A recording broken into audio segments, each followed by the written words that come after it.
Hello. I wanted to have some thoughts about polygamy today. I know it's been a huge subject lately and online, and just wanted to share a little bit of my personal experience with this. So when I first got married 30 years ago, I had never really thought about polygamy. It didn't bother me very much. It was just a church history thing. And I got married, and suddenly it became like this threat, just the idea of it. And it had nothing to do with my husband. It was just me thinking about polygamy, and it gave me a lot of grief. And I was thinking, why is it that my husband can be enough for me, but I'm not enough for my husband? Why would he need more than me? And it caused me a lot of tears and a lot of distress. And so for about the first 5 years of our marriage, I did a lot of reading and a lot of research and a lot of thinking and praying about polygamy, and trying to understand it, trying to come to some peace. And I hear people nowadays a lot of times say, if you don't understand something, you should put it on a shelf and wait for the Lord to give you an answer. And I don't know, there may be things that need to go on a shelf, but personally I think it's a lot better to take your question to the Lord with some determination and a lot of humility. Be willing to get broken down a little bit, kind of like a muscle that wants to get built up. You have to be willing to have a little pain, to look at stuff that you don't really think that you might not want, that you think you don't want. So that's what I did. So I read Doctrine and Covenants 132 about 100 times. I read everything that the prophets that I could find that the prophets had said about polygamy, about women in general, about women in the priesthood. Just all kind. I just did an in-depth study and writing phase for those first 5 years. And I probably spent, 3 or 4 hours a day writing. I would get up really early before my kids got up, and it became this just amazing testimony experience for me. Like, it became this period where I was always seeking for the Spirit to give me some sort of direction, and He would just give me questions all the time. Not all the time. Over the course of those 5 years, I would get little promptings, thoughts, direction on how to understand this and how not to be hurt and angry by it, but to understand it like the Lord understands it. So I wanted to kind of share a couple of things that I learned over the next little while. But today I think I want to talk to you about focus, because what I learned was I was focused on myself, how I felt about the idea of polygamy. And I didn't like the idea of polygamy, and I was focused on how it would affect me, even though it was like this non-threat. It was still a threat because it was in existence, right? So as I worked with the Lord on how to understand it, I eventually learned that it's a matter of focus. Because if you're focusing on yourself and what you want, you're not doing what God does. So let's say I focus on myself, then I get married, and then I focus on myself and my husband, on the two of us, right? Then gradually I'm gonna broaden my focus to the children that we had.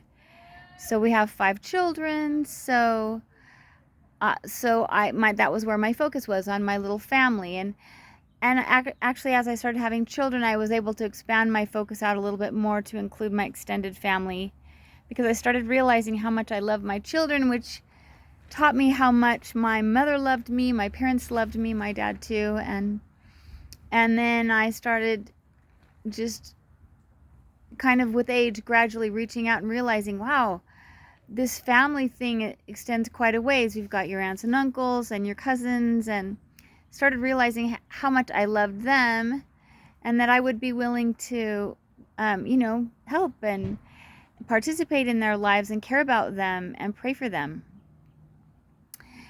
And if you go beyond that, let's say that you then get called to be a bishop or your spouse, and suddenly your focus goes from you, your wife, your children, and maybe an intermediary step would be your ministering brothers and sisters, and then the ward, right? And then beyond that is the stake president who has a totally expanded circle of people to focus on and things to think about. And you just keep going up, and you can go to the regional level, and you can go to the apostles, and you can go to the prophet. And so the prophet is looking at the church, the entire church, right now 17, 18 million people that he would be responsible for. And then beyond that, the Lord is looking at the whole world. And he's looking at the world and he's saying, what can I do to make the lives of my children better? What can I do to bring more of these people that are coming to this planet back to live with me again? How can I save these people on this planet? And the Lord has other planets and other worlds that he's created.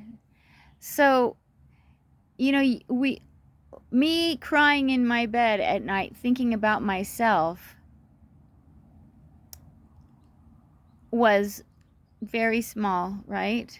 Very lot of hurt, very real pain. But as I started to think about how the Lord focuses on things and how he moves out and out and out, and it's all about how to save his children. Now let's think about polygamy. When you start thinking about other people and start including people, it softens your heart. The more we serve each other. So at the time when I got married, I had a sister that wasn't married, and she didn't get married till what seemed like forever. I think she's 28 or 29 when she got married. And it seemed like an eternal wait, because you just don't know what's going to happen, right? And I remember one day washing dishes, and the Spirit just said to me, what if your sister was never able to have a family? Would you be willing to share your spouse with her, especially celestially? And I was like, of course, I would totally do that, because I wouldn't want her to miss out on all the blessings that are available to us. I wouldn't want her to be lonely forever. And that was like the first time that the Lord nudged me out of my self-focus. Now, I'm not saying, luckily and thankfully, we're not doing polygamy right now. But it was let me just check a note here. It was a learning process. Like, I started to read Valette Kimball's testimony and Helen Mar Kimball's testimony of polygamy. And Valette was Heber C. Kimball's first wife. And she says that when she first approached the Lord about this, that he opened to her mind a vision of what the possibilities were with polygamy, which was she saw a geometrically expanding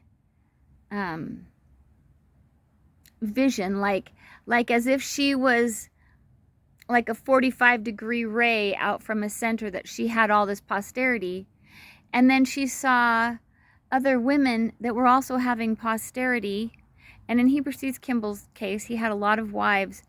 And she just saw all of eternity being filled with children and life, the eternal seed that the Lord calls it in Doctrine and Covenants 132.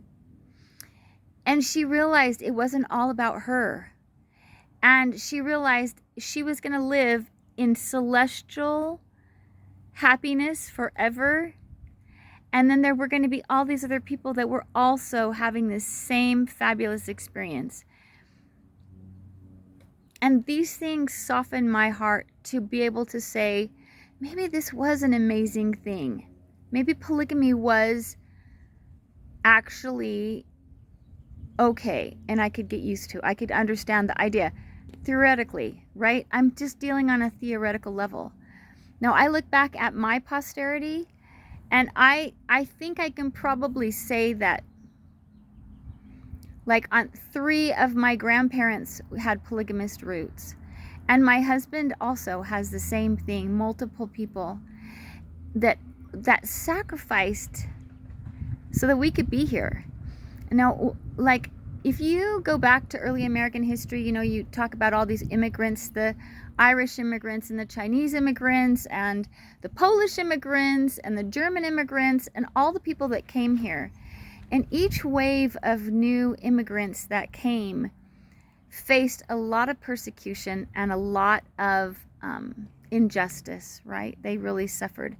They came and they were willing to sacrifice and be dirt poor and work so hard and deal with so much privation. And why did they do that? They did that so that their children had a chance for a better life. So I think that it's important to remember that we used to do things out of sacrifice for our children. We used to try to think beyond ourselves. And we are not really in the habit of doing that anymore. It's interesting as this new generation's coming up and people are having fewer and fewer children, and they're actually deciding not to have children because they don't want to sacrifice for children and they don't think that it's a priority.